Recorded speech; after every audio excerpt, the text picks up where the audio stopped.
संसार की कुछ चीजें हैं जिसमें बदली नहीं चलती। पहला, भोजन।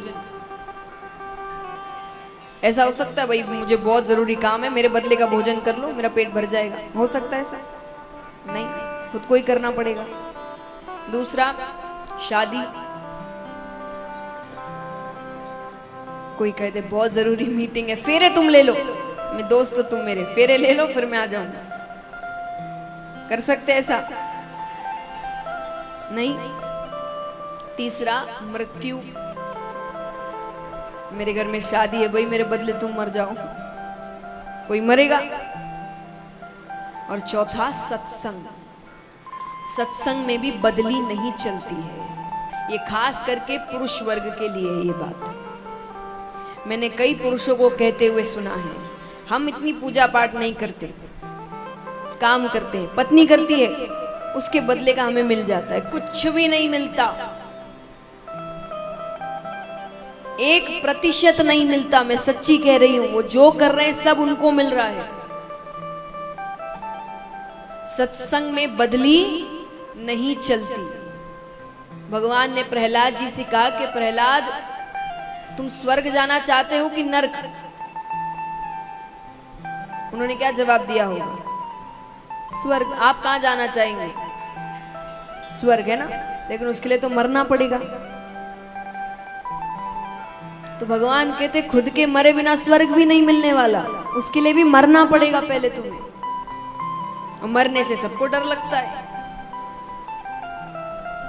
तो भगवान कहते हैं अगर कल्याण करवाना है, मुक्ति चाहिए, सुख चाहिए, तो सत्संग तो करना पड़ेगा। वो किसी और के भरोसे छोड़कर रखोगे तो कैसे चलेगा?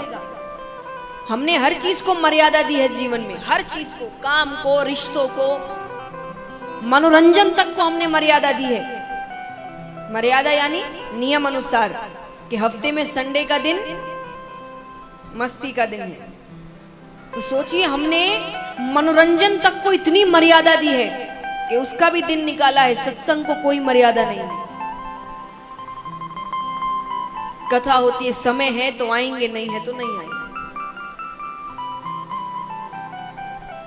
पूजा पाठ भी काम के अनुसार, अगर काम नहीं हुआ, समय मिल गया तो कर लिए, नहीं तो पूजा को थोड़ा पोस्टपोन कर सकते हैं, थोड़ी देर बाद कर लेंगे, शाम को कर लेंगे। क्यों? क्योंकि इतना जरूरी नहीं समझा गया इसको। और बच्चे यही देखते हैं। हम क्यों कहते आजकल के बच्चे भगवान को मानते नहीं है? उनको बताया ही नहीं जा रहा कि ये जरूरी है। हर चीज को इतनी मर्यादा दे दी गई है बच्चों के लिए कि भाई ट्यूशन इतने समय जाना है, ये इतने समय करना है, खेलकूद भी जरूरी है, इतने समय खेलकूद के क्लासेस है तुम्हारी। सत्संग के लिए ना उसे खुद को कुछ सिखाया जा रहा है, ना उसके माता पिता उसे ऐसे करते हुए दिख रहे हैं कि नहीं भाई इतना समय हो गया, इतने बजे तो पूजा करनी ही है। तो बच्चा भी देखकर सोचेगा कि जैसे ये सब जरूरी है, ये भी जरूरी है, पर उसको ऐसा कुछ नहीं दिखता। तो उसको लगता है दुनिया में हर चीज जरूरी है, वो इतना जरूरी नहीं है। वो जब काम पड़े तो ही करना, नहीं तो ऐसे ही चलेगा। और फिर हम कहते हैं बच्चे मानते नहीं, बच्चों में संस्कार नहीं है, बच्चे भगवान को नहीं मान रहे। एक बार ट्रेन से एक माँ और बेटी जा रहे थे, छोटी सी बच्ची है और भी कई लोग हैं, सब बैठे हैं। तो लोगों ने देखा कि वो बच्ची किताब पढ़ रही है, छोटी सी बच्ची किताब पढ़ रही है। बाकी माताओं को बड़ा, उन्होंने उसकी माता से पूछा कि आपने कैसे इसे सिखाया किताब पढ़ना? हमारे बच्चे तो फोन ही नहीं छोड़ते, आईपैड नहीं छोड़ते, दिन भर उसी में लगे रहते हैं, और वो किताब पढ़ रही है। हम भी उसे सिखा, बोले हमें पता है आपने सिखाया होगा कि किताब पढ़ना चाहिए, हम भी अपने बच्चों को बोलते हैं, पर वो तो मानते ही नहीं।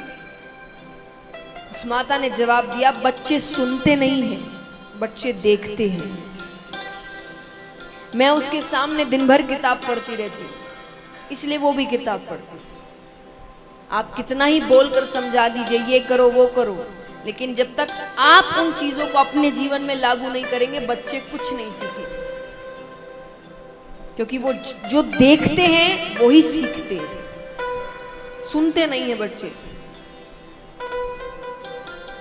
तो भगवान ने कहा कि जैसे सांसारिक चीजों में इतनी तुमने मर्यादा रखी है, सत्संग में भी मर्यादा रखो। कि अगर इतने बजे पूजा का नियम है तो आंधी तूफान आ जाए, इतने बजे पूजा होगी, कैसे भी हो।